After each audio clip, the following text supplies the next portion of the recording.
I found out my infertile husband has a child he's been hiding and paying child support for. Sometimes the person you trust most is hiding the biggest lie of all. My name is Mia, and at 32 years old, I thought I had it all figured up. I had a loving husband, Daniel, a beautiful home, and a successful career as a marketing director. The only thing missing from our perfect life was the pitter-patter of little feet we both desperately wanted. For 5 long years, Daniel and I had been on an emotional roller coaster of fertility treatments, hope, and heartbreak. It all started with our wedding day, when Daniel held my hands in his and promised me the world. "I can't wait to start a family with you," he whispered as we danced under the stars that night. I never imagined those words would become the foundation of the biggest deception of my life. The first year of marriage was blissful, filled with travel, date nights, and dreams of the future. We decided to start trying for a baby after our first anniversary, both of us excited and optimistic.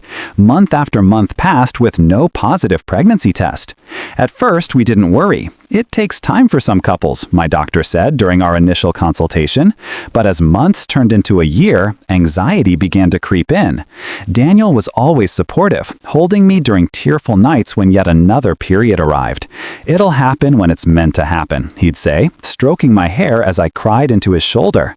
After 18 months of trying naturally, we sought medical help. The series of tests began. Blood work, ultrasounds, and procedures that felt increasingly invasive.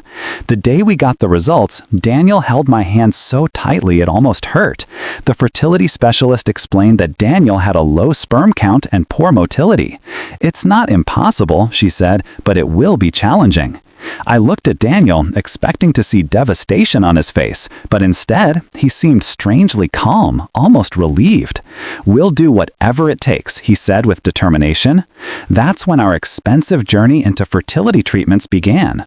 Over the next 3 years, we tried everything: intrauterine insemination, in vitro fertilization, experimental medications, and even acupuncture. Each cycle brought hope, followed by crushing disappointment when treatments failed. 2 miscarriages nearly broke me completely. The first happened at 12 weeks, after we had already told our families. The second was at 8 weeks, after a particularly grueling IVF cycle that had cost us $15,000. Through it all, Daniel was my rock, my supporter, my shoulder to cry on. He never once showed frustration or disappointment, only love and support for me. Financially, the treatments drained us. We drained our savings, took out a second mortgage on our home, and maxed out credit cards. By the time we had spent over $60,000 on treatments, I was emotionally and physically exhausted.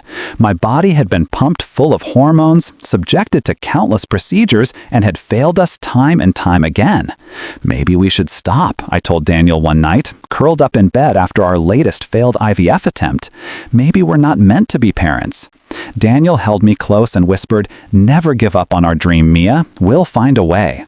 The strangest thing about all those years of struggle was how Daniel handled his infertility. While I was an emotional wreck after each failed treatment, Daniel remained stoic, almost detached from the medical aspects of his condition. He never questioned the diagnoses, never sought second opinions, and never seemed personally wounded by the news that he was the biological reason we couldn't conceive. I attributed it to his strength, his ability to compartmentalize for the sake of supporting me. I never once suspected it was because he already knew the truth. Our marriage remained strong despite the fertility struggles. Daniel was attentive, loving, and seemingly devoted to me and our shared dream of having a family. We rarely fought, and when we did, it was usually about my increasing obsession with getting pregnant. "You need to relax," he'd tell me gently. "Stress isn't good for the treatments." He was right, of course, but it was hard to relax when your entire life revolved around ovulation cycles, hormone injections, and waiting rooms filled with other desperate couples. The night everything changed started like any other. Daniel had come home late from work, claiming he had to stay for an unexpected meeting. He seemed distracted, checking his phone frequently and disappearing into the bathroom for long periods. When he finally came to bed, he smelled of perfume, not mine. I didn't say anything at first, telling myself I was being paranoid, that my fertility struggles were making me suspicious and insecure. But as I lay there in the darkness, unable to sleep, I couldn't shake the feeling that something was terribly wrong with our perfect life. The next morning, Daniel was already gone when I woke up. He had left a note on the kitchen counter, just like he always did when leaving early. "Big day at work, love you," it read in his familiar handwriting. But something was different this time.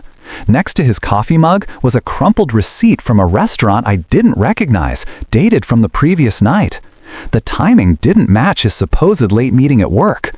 My heart began to race as I smoothed out the receipt.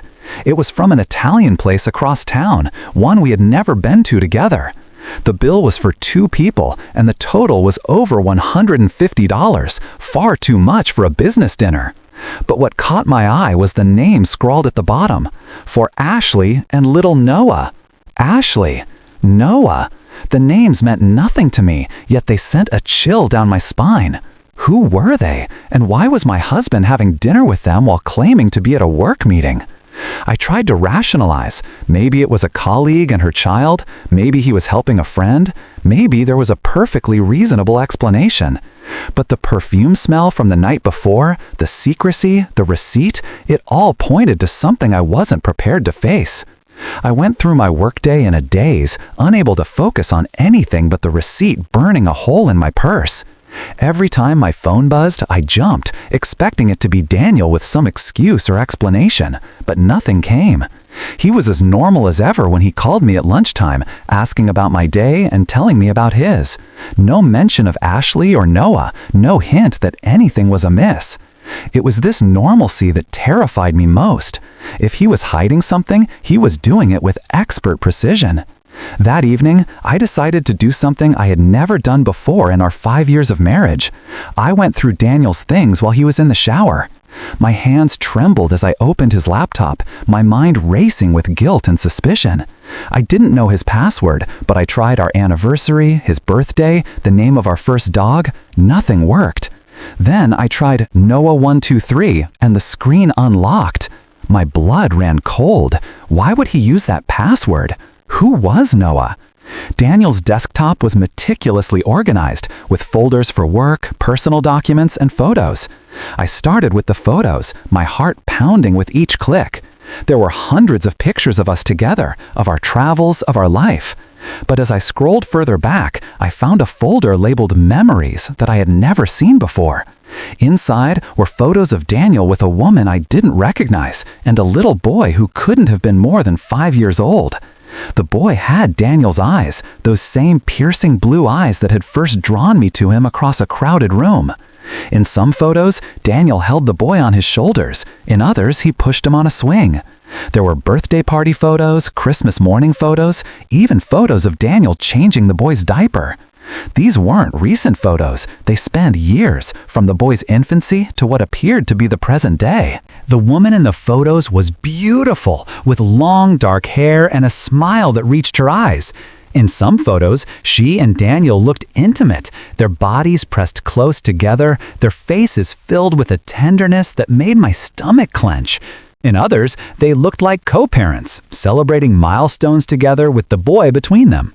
I clicked through photo after photo, my denial crumbling with each image. There was no reasonable explanation for this. My husband had a secret life with another woman and a child. My shaking hands moved to his documents folder, where I found something even more damning, a folder labeled Financial. Inside were years of bank statements showing regular monthly payments of $2,500 to a woman named Ashley Peterson. The payments started 6 years ago, before we even got married. There were also legal documents, paternity test results showing 99.9% probability that Daniel was the father of Noah Peterson, born 5 years ago. Child support agreements, visitation schedules, medical records for the boy, everything was there, meticulously organized and hidden from me for years. The bathroom door opened, and I quickly closed the laptop, my heart racing so fast I thought it might burst from my chest. Daniel came into the bedroom, his hair damp, wearing only a towel around his waist. He smiled at me, that same charming smile that had made me fall in love with him years ago. "Everything okay, Mia? You look pale." I wanted to scream, to throw the laptop at him, to demand answers, but the words caught in my throat. How could the man standing before me, the man who had held me through 2 miscarriages, who had injected me with hormones, who had promised me we would have a family together, be the same person who had hidden an entire child from me? "I'm fine," I managed to say, my voice barely a whisper, just feeling a bit under the weather. Daniel came over and felt my forehead, his touch sending waves of nausea through me. "You do feel a bit warm," he said. "Why don't you rest? I'll make dinner tonight." He leaned down to kiss me, and I turned my head at the last second, his lips landing on my cheek instead of my mouth. He didn't seem to notice, just smiled again and went to get dressed. That night, I pretended to sleep while Daniel lay beside me, breathing steadily. My mind was racing, connecting all the dots I had missed over the years. The business trips that coincided with the boys' birthdays. The work emergencies that happened on holidays. The times he had been unreachable, claiming his phone had died or he was in a meeting. The calm way he had received his infertility diagnosis. The lack of personal devastation he showed after each failed fertility treatment. It all made sense now. He wasn't devastated because he already had a child. He wasn't worried about his fertility because he knew he could father children. He already had. The most painful realization was the financial betrayal. We had spent over $60,000 on fertility treatments while he was paying $30,000 a year in child support for a child he never mentioned to me. Money we could have used for a down payment on a bigger house, for travel, for our future, had been funneled into treatments that were never going to work because he had lied to me from the beginning. I thought about all the times I had apologized to him for my broken body, for my inability to carry his child. I remembered the guilt I had carried, the shame I had felt, the tears I had cried over something that was never my fault at all. As the sun began to rise, I made a decision. I couldn't continue living this lie. I couldn't pretend that everything was okay when my entire marriage had been built on a foundation of deception. I didn't know how I was going to confront Daniel or what the future held for us, but I knew one thing for certain: the truth had to come out. I got out of bed, went to the kitchen and made coffee, my hands steady for the first time in 24 hours. Today was the day my perfect life would come crashing down. And somehow, that thought brought me a strange sense of peace. The coffee maker gurgled and hissed as I stood in our kitchen, watching the sun rise through the window. I had barely slept, spending the night alternating between tears and a cold, calculated planning of what I would say to Daniel. Every time I closed my eyes, I saw images of him with that little boy, Noah, with his arms wrapped around him, with that same loving expression I had always thought was reserved just for me. How could I have been so blind? How could I have missed the signs? Daniel came into the kitchen, dressed for work, his hair still damp from the shower. "Morning, beautiful," he said, coming up behind me and wrapping his arms around my waist. "You're up early." I stiffened at his touch, my body betraying the turmoil inside me. "Couldn't sleep," I said, my voice flat.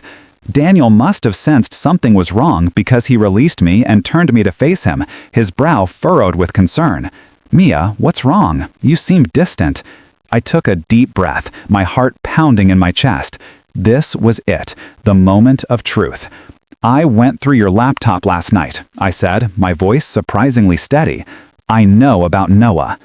The color drained from Daniel's face, his confident demeanor crumbling in an instant.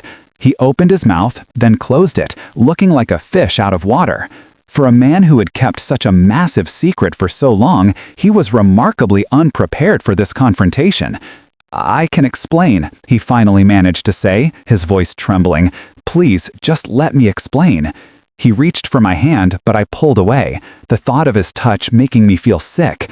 "Explain what, Daniel?" I asked, my voice rising with anger. "Explain how you've been lying to me for our entire marriage? Explain how you let me go through years of painful fertility treatments when you knew you already had a child? Explain how you've been paying $30,000 a year in child support while we spent $60,000 on treatments that were never going to work?" Tears streamed down my face as years of hurt and betrayal poured out of me. "Do you have any idea what you've done to me? The guilt I carried, the shame I felt, the times I apologized to you for my body failing us, all while you knew the truth? Daniel stood there, his face pale, his hands shaking. He looked smaller than I had ever seen him, the confident man I married reduced to a lying, trembling coward in front of me. "It wasn't supposed to be like this," he whispered, his voice barely audible. "I never meant to hurt you, Mia. I love you." The word love hung in the air between us, tainted and meaningless. "If you loved me, you wouldn't have lied to me," I shot back.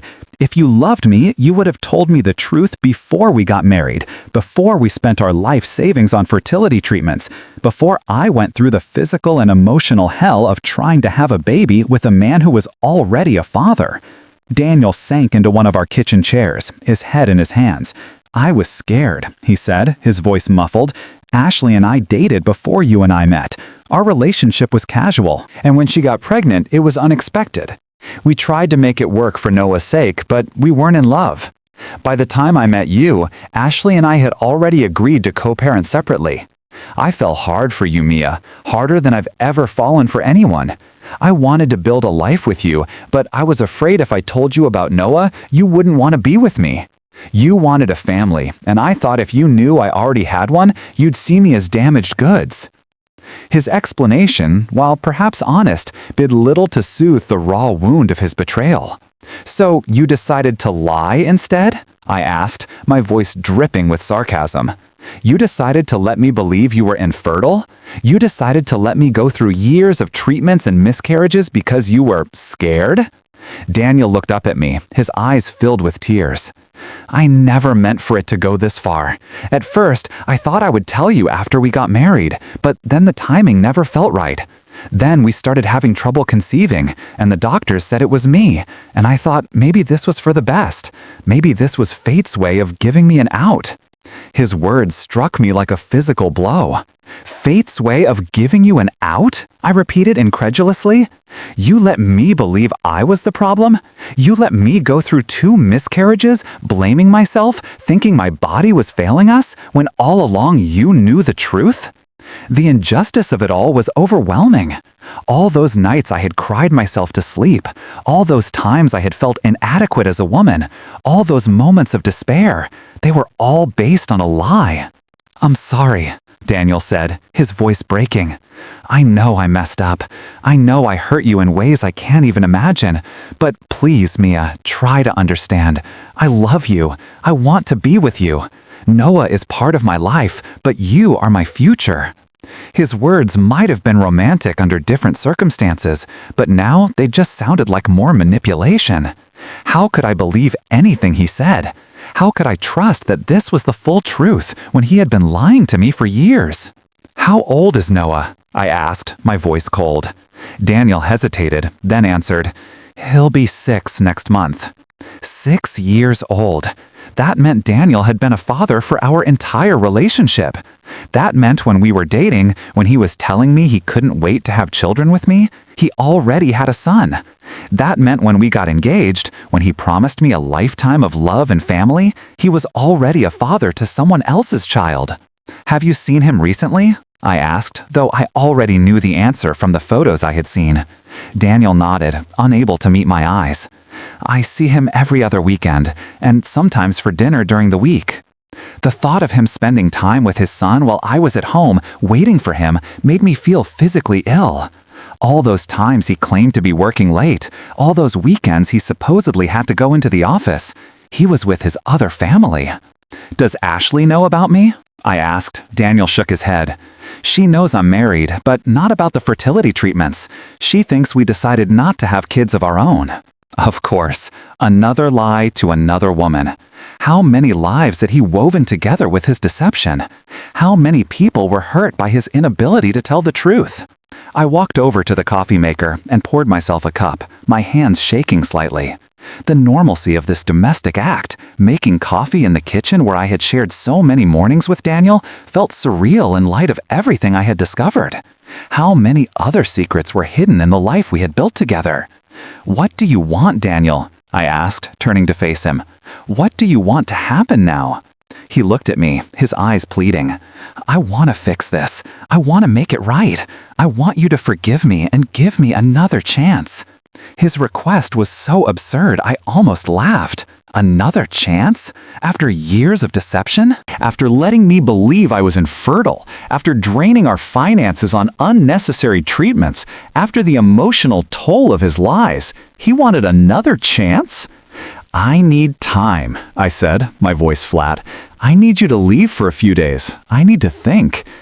Daniel opened his mouth to protest, then closed it, nodding slowly. "Okay," he said, "I'll go to my brother's. But please, Mia, don't make any decisions while you're angry. Think about what we have, what we've built."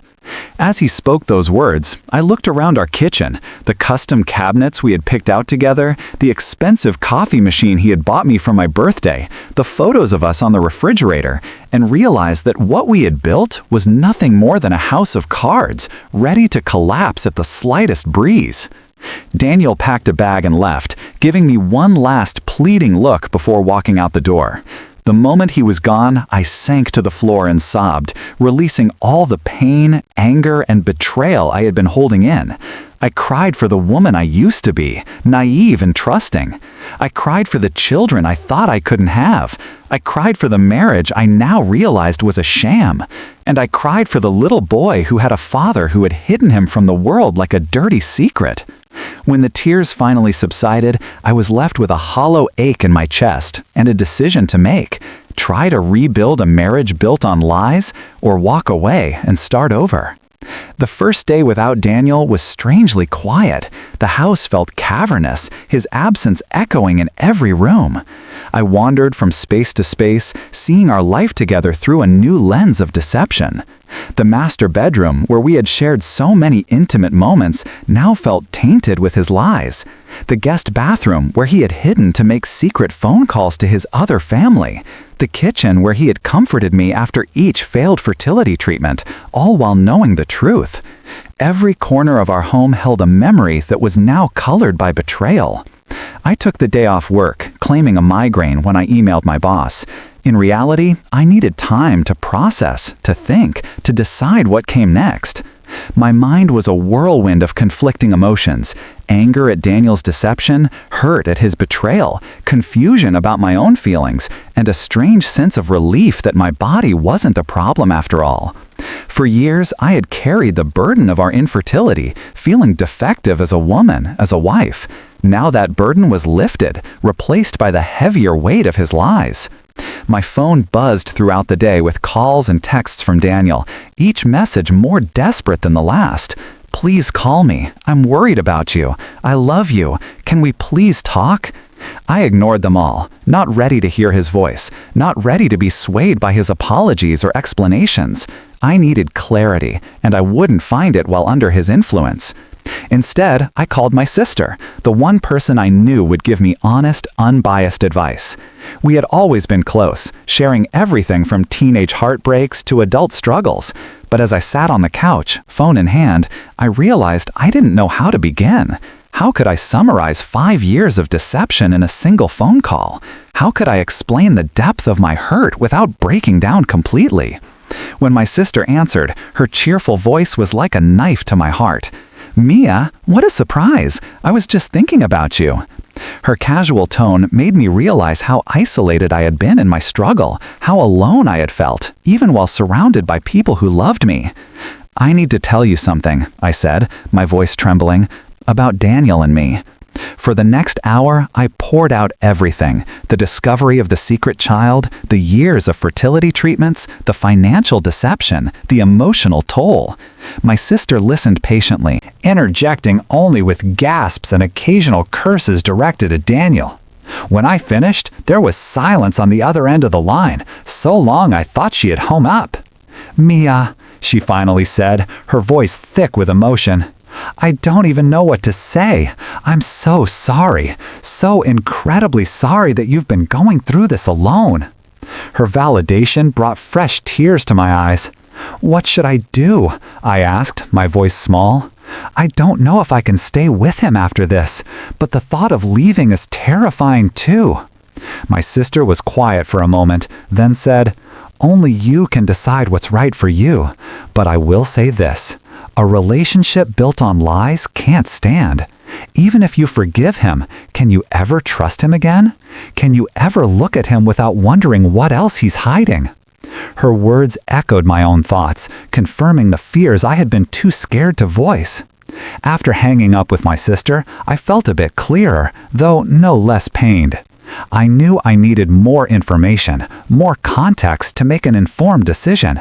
I went back to Daniel's laptop, this time with a specific purpose, to understand the full scope of his deception. I started with the child support payments, tracing them back to their beginning 6 years ago. The amount had increased over time, adjusted for inflation and changes in Daniel's income. In total, he had paid over $150,000 to Ashley for Noah's care. Next, I looked at the visitation schedule, which was detailed and specific.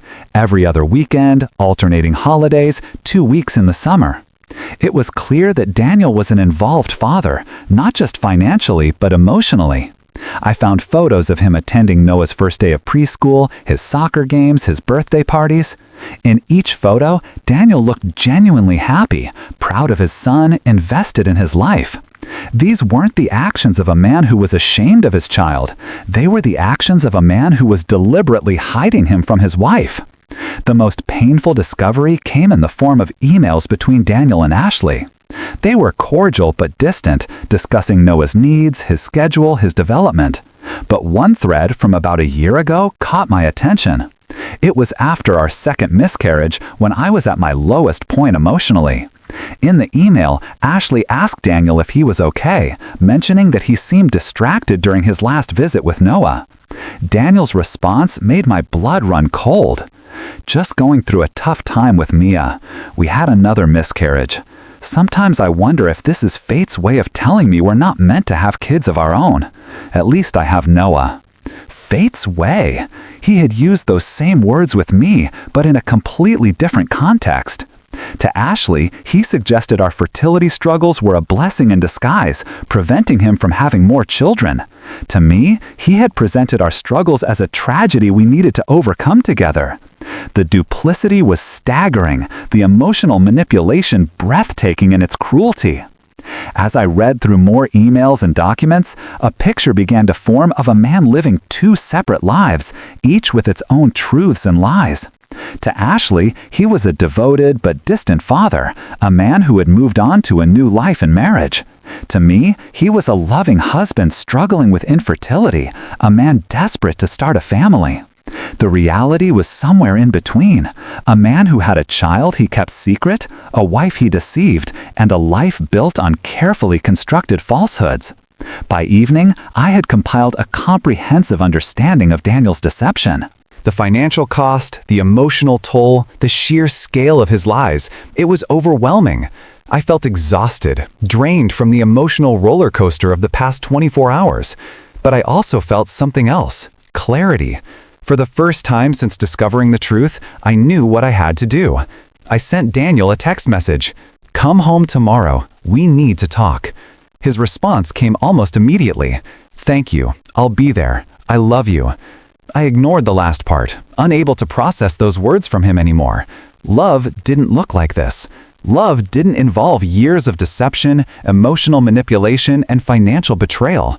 Whatever Daniel felt for me, it wasn't love as I understood it. That night, I slept in the guest room, unable to bring myself to sleep in our bed, the scene of so many lies and false comfort. As I lay in the unfamiliar darkness, I thought about the future. A future that might not include Daniel. A future that might look very different from the one I had envisioned for years. The thought was terrifying, but also liberating. For the first time in a long time, my future was my own to decide, not based on someone else's lies or deception. Whatever happened next, it would be on my terms, guided by my own truth, not someone else's fiction. The next morning, I woke with a sense of dread and determination. Today was the day I would confront Daniel with everything I had learned, the day I would make a decision about our future. I went through the motions of my morning routine, showering, dressing, making coffee, with a mechanical precision that felt alien to my usual self. The house was still too quiet. Daniel's absence a palpable presence in every room. I had spent most of the night thinking, not just about what Daniel had done, but about why. Why would a man who claimed to love me deceive me so completely? Why would he let me go through years of painful fertility treatments when he knew he could father children? Why would he keep an entire child hidden from the woman he supposedly wanted to build a life with?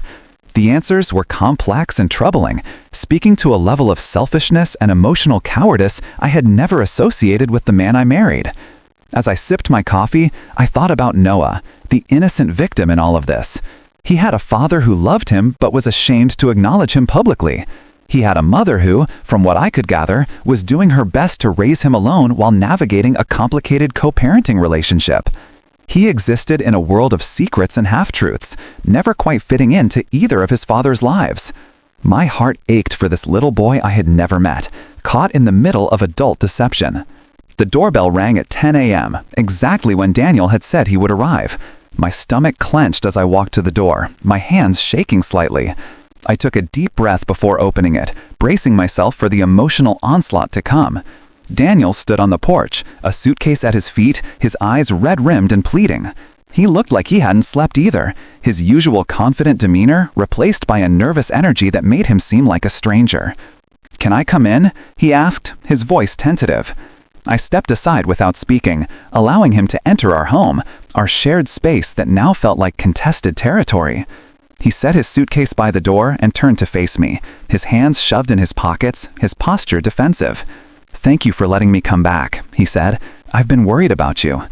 I led him to the living room, gesturing for him to sit on the couch while I took the armchair opposite, creating physical distance between us that mirrored the emotional chasm that had opened between us. For a moment, neither of us spoke, the silence thick with unspoken words and unresolved tensions. I had spent the night preparing what I wanted to say, organizing my thoughts into a coherent narrative, but now, sitting across from him, all my carefully constructed arguments seemed to evaporate. "I read the emails," I finally said, my voice flat. "All of them. I saw the visitation schedule, the financial records, the photos of you with Noah." Daniel flinched at the mention of his son's name, his eyes darting away from mine. "I know everything, Daniel. I know you've been paying child support for 6 years. I know you see Noah every other weekend. I know you told Ashley our fertility struggles were fate's way of preventing you from having more kids." Each statement was like a physical blow, and Daniel recoiled with each one, his face growing paler, his posture more defensive. "Mia, I can explain," he began, but I held up my hand, stopping him. "I don't want explanations anymore. I've had enough of your explanations, enough of your justifications. What I want is the truth, the complete, unvarnished truth, for once in our marriage." Daniel looked at me, his eyes filled with a mixture of fear and desperation. "I have been telling you the truth," he insisted, his voice cracking. "I do love you. I do want to build a life with you. Noah is part of my past, but you are my future." The words might have been comforting under different circumstances, but now they just sounded like more manipulation, more carefully crafted lies designed to placate me. "If I'm your future, why have you been hiding your present from me?" I asked, my voice rising with anger. "Why did you let me believe you were infertile? Why did you let me go through years of treatments and miscarriages? Why did you drain our finances on procedures that were never going to work because you already knew you could father children?" The questions tumbled out, each one more accusatory than the last. Daniel ran his hands through his hair, a gesture I knew well, one he made when he was stressed or cornered. "I never meant for it to go this far," he said, his voice pleading. "At first, when we started dating, I thought I would tell you about Noah, but the timing never felt right. Then we got serious, and I was afraid you would leave me. Then we got married, and the lie had gone on for so long that I didn't know how to tell you without destroying everything we had built." His explanation was self-serving and pathetic, but there was a kernel of truth in it. The longer a lie goes on, the harder it becomes to confess. "What about the fertility treatments?" I pressed. "You could have told me then. You could have stopped the charade when the doctor said you were infertile." Daniel looked down at his hands, unable to meet my gaze. "I thought about it," he admitted quietly. "But by then, you were so invested, so hopeful. I didn't want to disappoint you. I didn't want to be the one to crush your dreams of having a family." The irony of his statement was staggering. He didn't want to crush my dreams, so he let me invest years of my life, thousands of dollars, and untold emotional energy into a pursuit that was doomed from the start. He didn't want to disappoint me, so he let me go through the physical pain of hormone injections and procedures, the emotional devastation of miscarriages, all while knowing the truth. "Let me ask you something," I said, my voice cold. "When we were going through the treatments, when I was crying myself to sleep after another failed cycle, when I was apologizing to you for my body failing us, what were you thinking? Did you feel guilty? Did you consider telling me the truth?" Daniel looked up at me, his eyes filled with tears. "Every single day," he whispered. "I felt guilty every single day. I hated myself for what I was doing to you. But I was a coward, Mia. I was scared of losing you, scared of facing the consequences of my lies." His confession should have brought me some satisfaction, some validation of my pain, but it only made me feel more hollow. A coward, that's what he was. A selfish, emotionally immature coward who had chosen deception over honesty, who had valued his own comfort over my emotional well-being. "I want to meet Noah," I said, the words surprising even myself. Daniel's head snapped up, his eyes wide with shock. "What? Why?" "Because he's part of this story," I explained. "Because he's your son, and because I need to see for myself what this looks like. I need to understand the full scope of your deception, not just the part that involves me." Daniel looked conflicted, his brow furrowed with concern. "I don't know if that's a good idea, Mia. It might be too confusing for him, too upsetting for you." I laughed, a harsh, bitter sound. "You're worried about confusing Noah? You're worried about upsetting me? You've been living a double life for 6 years, Daniel. I think the confusion and upset ship has sailed." Daniel had the decency to look ashamed, his shoulders slumping in defeat. "Okay," he said quietly, "I'll arrange it. But please, Mia, go into this with an open mind. Noah is just a little boy. He's innocent in all of this." "I know," I said, my voice softening slightly. "That's why I need to meet him, to see the person you've been hiding from me, the person you've been protecting at my expense." The rest of the day passed in a tense silence, Daniel making arrangements for me to meet his son, while I tried to prepare myself emotionally for what would undoubtedly be one of the most difficult meetings of my life. That evening, as Daniel cooked dinner, a peace offering I neither wanted nor needed, I thought about what this meeting would mean. Would seeing Noah with my own eyes make the betrayal more concrete, more painful? Or would it somehow humanize Daniel's deception, help me understand his motivations?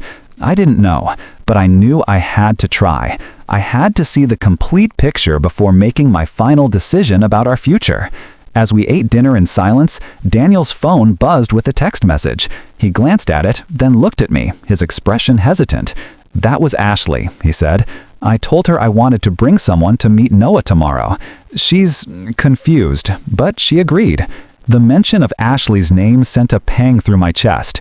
The other woman in this equation, the mother of Daniel's child, the person who had been living with this truth for years while I remained in the dark. "What did you tell her about me?" I asked. Daniel hesitated, then said, "I told her you were my wife, and that it was complicated." Complicated. That was the word he used to describe the mess he had made of all our lives. But as I looked at him across the dinner table, I realized that for all the complexity of the situation, my decision was becoming surprisingly simple. Tomorrow, after meeting Noah, I would know what to do. One way or another, this chapter of my life was coming to a close. The next morning dawned gray and overcast, matching my mood, as I prepared to meet Noah. Daniel had arranged for us to meet at a neutral location, a park near Ashley's apartment where Noah often played. The meeting was scheduled for 10 a.m., giving me just enough time to get ready without overthinking and potentially backing out. As I stood in front of my closet, I realized I had no idea what to wear. How does one dress to meet the secret child her husband has been hiding for years? In the end, I settled on casual jeans and a sweater, something comfortable, something that wouldn't draw attention, something that said, I'm not trying to be his new mother. Daniel was already awake when I emerged from the bedroom, pacing nervously in the living room. He had clearly slept as poorly as I had, with dark circles under his eyes and a tense set to his shoulders. "Are you sure about this?" he asked for the 10th time that morning. "We don't have to do this today. We can wait until you're more ready." I shook my head, my determination firm. "I'm ready. I need to do this, Daniel, for me." The drive to the park was silent, each of us lost in our own thoughts. I watched the city streets pass by, wondering how many times Daniel had made this same drive, how many times he had transitioned from his life with me to his life with Noah. The thought made me feel physically ill, a wave of nausea rising in my throat. I focused on my breathing, on the rhythmic inhale and exhale that kept me grounded in the present moment. When we arrived at the park, Daniel parked the car but made no move to get out. "Before we go in," he said, turning to face me, "there's something you should know. Noah doesn't know about you. He doesn't know I'm married. To him, I'm just Daniel, who comes to visit every other weekend." The revelation shouldn't have surprised me. Of course Daniel wouldn't have told his son about the wife he was keeping secret, but it still stung, another layer of deception in an already complex web of lies. "How does Ashley explain you to him?" I asked, my voice tight. Daniel looked away, his jaw clenched. "She tells him I'm a family friend who likes to spend time with him." The words hung in the air between us, another confirmation of Daniel's emotional cowardice. He wasn't just a husband who had lied to his wife. He was a father who had relegated himself to family friend status rather than be honest about his life. We got out of the car and walked toward the playground area, Daniel leading the way with a confidence that seemed at odds with his nervous demeanor. As we approached, I saw him, a little boy with dark hair and Daniel's piercing blue eyes, pushing a small truck through the sand. He was focused on his play, his brow furrowed in concentration, completely unaware of the emotional storm about to descend on his sandbox. A woman sat on a nearby bench, watching the boy. She had dark hair pulled back in a ponytail, and even from a distance, I could see the exhaustion etched on her face. This was Ashley, the other woman in this equation, the mother of Daniel's child, the person who had been living with this truth for years while I remained in the dark. As we got closer, she looked up, her eyes narrowing as she recognized Daniel, then widening as she saw me. Daniel walked over to Ashley, his body language tense as he introduced us. "Ashley, this is Mia. Mia, this is Ashley." Ashley stood up, extending her hand with a hesitant smile. "It's nice to meet you," she said, though her eyes told a different story. They were filled with questions, with caution, with the weary resignation of someone who had been through too much. I shook her hand, noting the firmness of her grip, the strength in her posture despite the fatigue on her face. Before either of us could say more, Noah looked up and saw Daniel. "Daniel!" he exclaimed, dropping his truck and running toward us with the unbridled enthusiasm only a small child can muster. Daniel scooped him up, swinging him around in a circle that made the boy giggle with delight. "Hey, buddy," Daniel said, his voice filled with a warmth I had rarely heard directed at me. As Daniel set Noah down, the boy noticed me standing nearby. He looked at me with curiosity, his head tilted to one side. "Who's that?" he asked, pointing at me with a sandy finger. Daniel knelt down to Noah's level, his expression carefully neutral. "Noah, this is Mia. She's a friend of mine." The lie hung in the air between us, another falsehood in a long series of them. I knelt down as well, extending my hand to Noah. "It's nice to meet you, Noah," I said, my voice softer than I intended.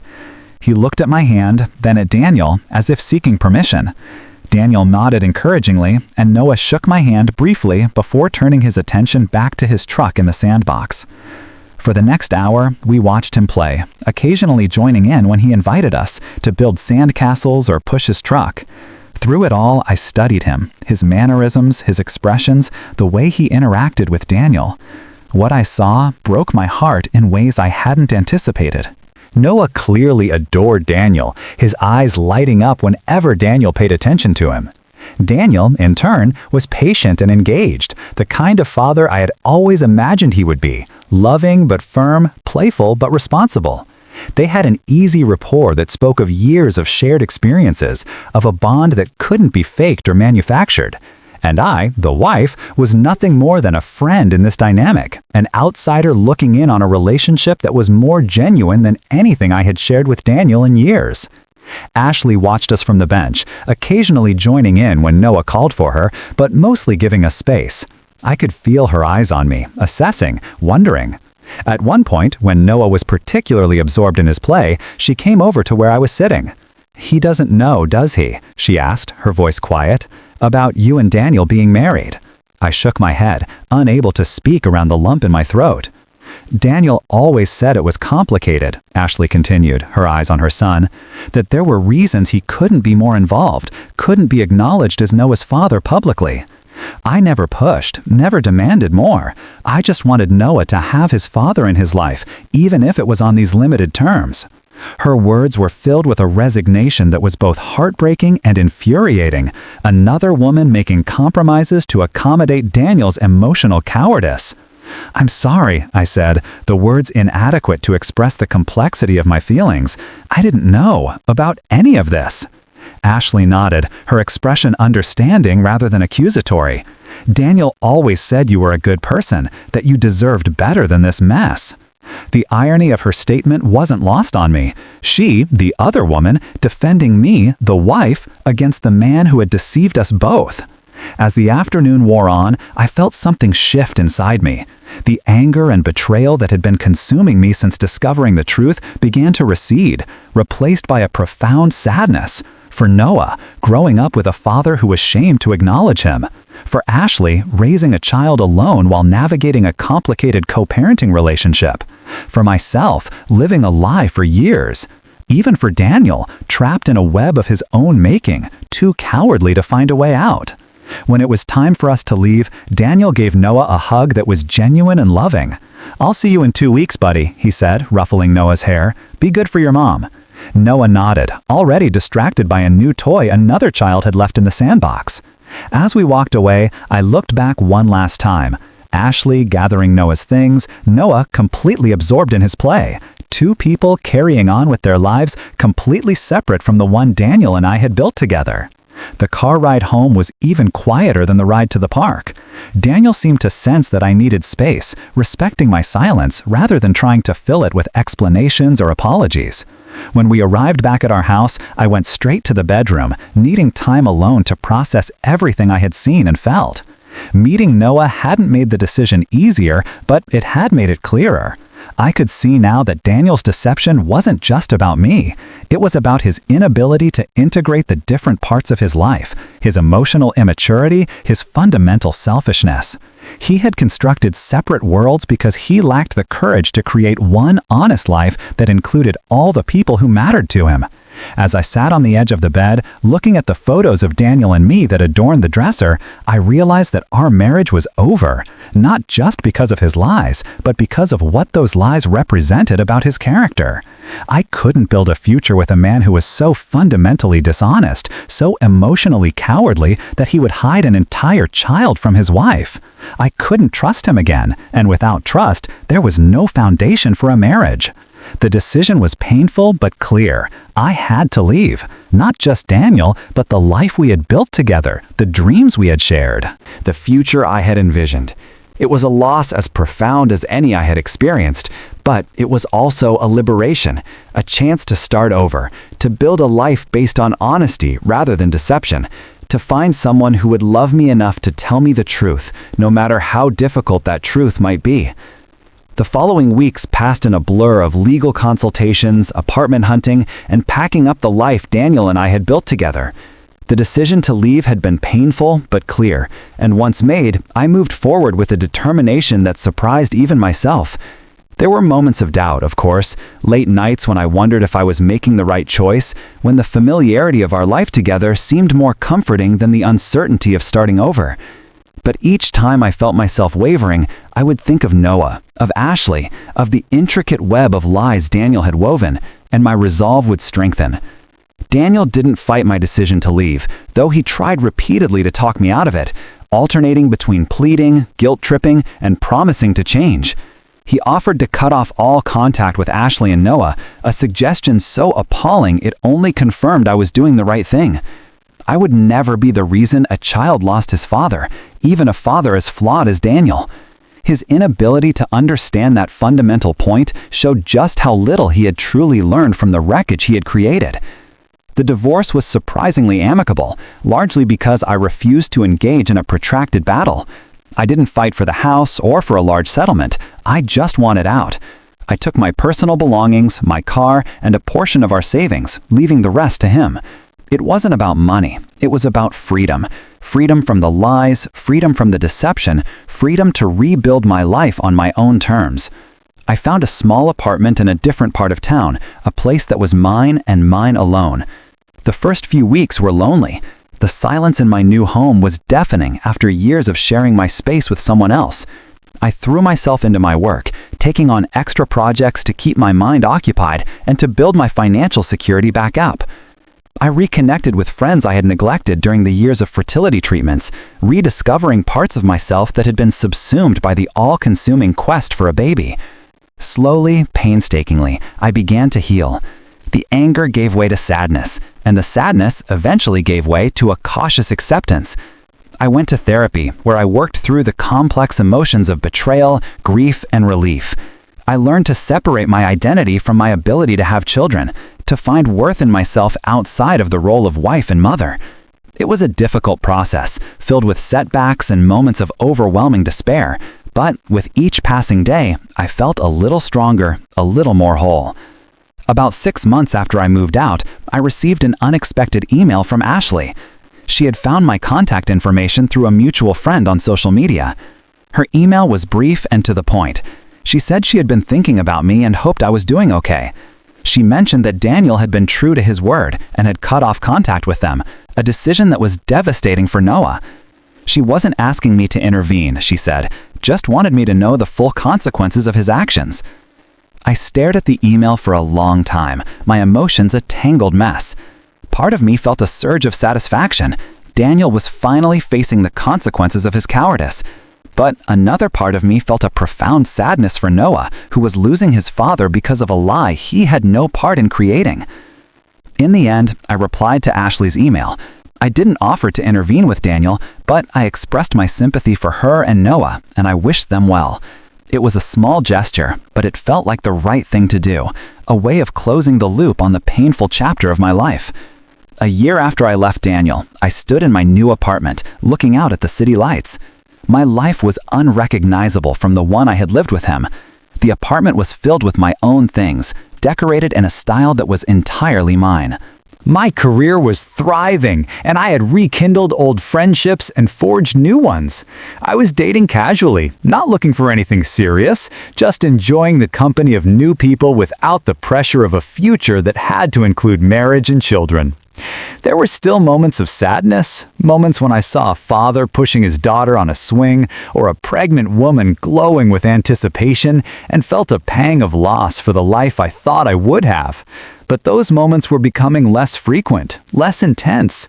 I had learned that happiness wasn't a destination to be reached by following a predetermined path, but a journey to be navigated with courage, honesty, and self-compassion. I had spent years believing I was broken, believing my body had failed me, believing I was somehow less of a woman because I couldn't conceive. Daniel's lies had reinforced that belief, trapping me in a cycle of shame and self-blame. But the truth, as painful as it was, had set me free. It had shown me that I wasn't the problem, that I was whole and worthy just as I was. As I stood there, watching the city breathe below me, I felt a sense of peace I hadn't felt in years. The life I had with Daniel was over, a painful but necessary chapter in my story. The future was unwritten, a blank page waiting to be filled. I didn't know what it held, but for the first time in a long time, I was excited to find out.